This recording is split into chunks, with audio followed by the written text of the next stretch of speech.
To begin your jam patch project, measure and mark your frame 4 inches above the threshold. You can use your jam patch to check your work. Cut on the line that you've created, and if your line is not straight, don't worry. The sleeve will provide a backing for the filler to hide any imperfections. If your frame has been flushed in, you'll want to cut your frame on an angle to separate it into 2 pieces. You also may need to cut your frame at the threshold if your frame was set into the concrete threshold.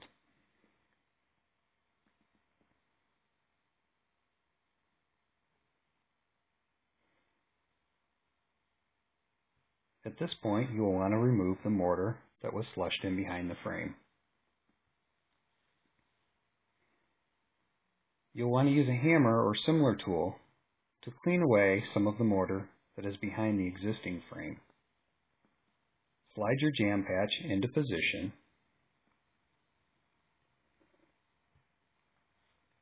Slide your sleeve up.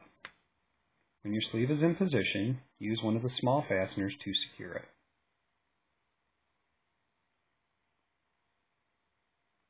Make sure you use both small fasteners.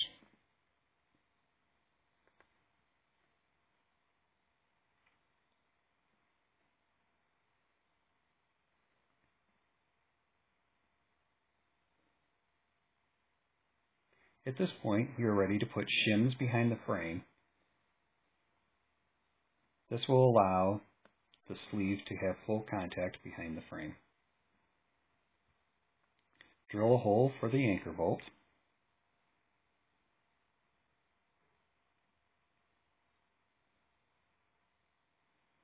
Set the anchor bolt, but do not tighten it all the way until you have adjusted the jam patch with the shims.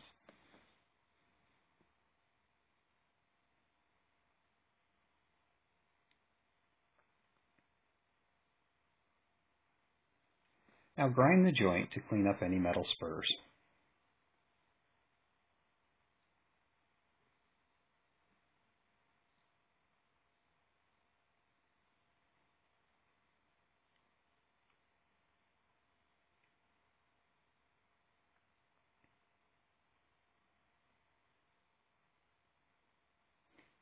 It's now time to apply a plastic filler, Bondo for example.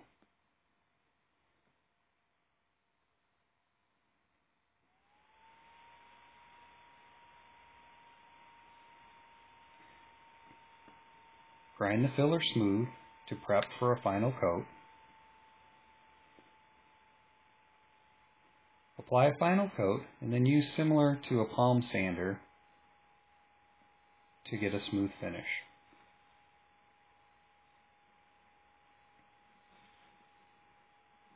Once you are completed, you can caulk it, prime it, paint it, and your project